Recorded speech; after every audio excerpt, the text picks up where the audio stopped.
আমি আমার কবুতরকে যে ধানটা খাওয়াই, অবশ্যই ধানটা আমি ধোয়ায় খাওয়াই। এই যে 1 বালতি পানি নিছি আমি এখন ধানগুলি ধুয়ে নিব। দর্শক দেখেন কত পরিমাণ চিটা, আসলে এখনকার ব্যবসায়ীরা এত খারাপ, ধানে এত পরিমাণ চিটা দেয় যা বলার বাহিরে। ধান ধোয়ার পরে আমি ধানটা সেকে আমি এখানে বলে রাখতেছি, এরপরে আমি আমার ছাদে শুকাই দিব ধানগুলো।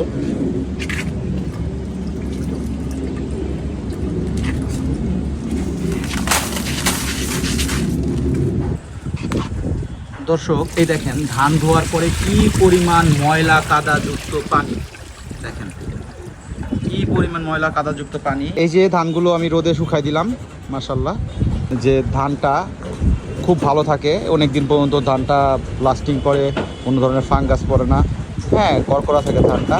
আর এই ধানটা কবুতর খাওয়াইলেও কবুতরের জন্য অনেক উপকার।